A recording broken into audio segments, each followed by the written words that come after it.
आ biscuit दे भाई दो। अब बिस्कुट दे भी यार दो। चल भाई।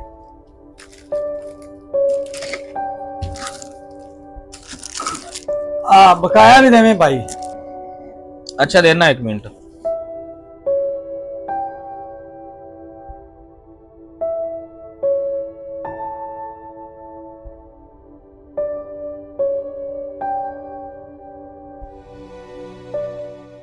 अल्लाह पैसे।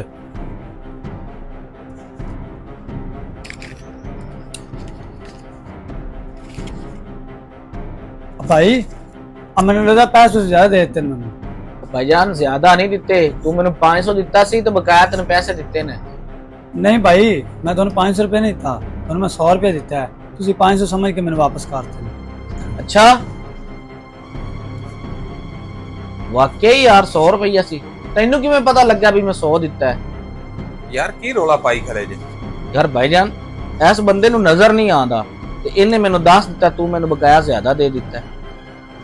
भाई ये थानू किवें पता लग्या कि दुकानदार ने थानू ज्यादा बकाया दे दिता है?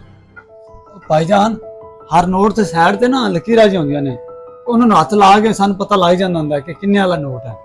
यार तेरी इस ईमानदारी ने मेरा दिल जीत लिया। हो सकता है अगर कोई अखा वाला हुंदा तो वो पैसे लैके चला जाता, लेकिन तू एवें नहीं कीता। मैनू ये तेरी ईमानदारी बड़ी पसंद आई। ऐ लै इनाम दे तौर ते 100 रुपया। ਭਾਈਜਾਨ ਇਹ ਪੈਸੇ ਮੈਨੂੰ ਨਹੀਂ ਚਾਹੀਦੇ, ਅਗਰ ਤੁਸੀਂ ਮਦਦ ਹੀ ਕਰਨੀ ਨਾ ਤੇ ਕਿਸੇ ਜ਼ਰੂਰਤਮੰਦ ਦੀ ਕਰੋ, ਜਿਵੇਂ ਕਿ ਕਿਸੇ ਦੀ ਮੈਂ ਮਦਦ ਕਰਨ ਜਾ ਰਿਹਾ।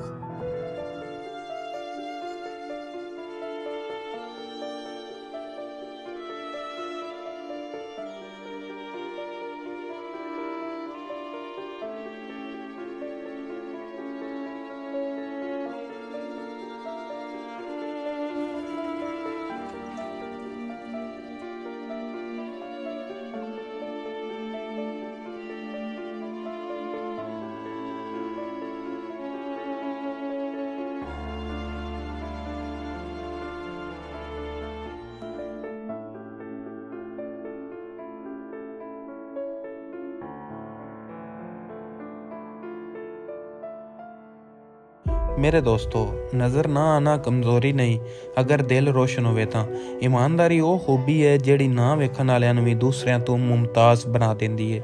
ਅੱਜ ਦੇ ਦੌਰ ਵਿੱਚ ਜਿੱਥੇ ਲੋਕ ਅੱਖਾਂ ਦੇ ਬਾਵਜੂਦ ਧੋਖਾ ਦਿੰਦੇ ਨੇ, ਉੱਥੇ ਹੀ ਇੱਕ ਨਬੀਨਾ ਸ਼ਖਸ ਦਾ ਸੱਚ ਬੋਲਣਾ ਸਾਨੂੰ ਆਇਨਾ ਵਿਖਾਉਂਦਾ ਹੈ। ਸੱਚਾਈ ਤੇ ਦਿਆਨਤਦਾਰੀ ਉਹ ਚਿਰਾਗ ਨੇ ਜਿਹੜੀ ਰੋਸ਼ਨੀ ਨਾ ਹੋਣ ਦੇ ਬਾਵਜੂਦ ਵੀ ਰਾਹ ਵਿਖਾਉਂਦੇ ਨੇ। ਨੇਕੀ ਦਾ ਬਦਲਾ ਮੰਗਣਾ ਨਹੀਂ, ਵੰਡਣਾ ਹੁੰਦਾ ਹੈ, ਔਰ ਇਹੀ ਅਸਲ ਇਨਸਾਨੀਅਤ ਹੈ।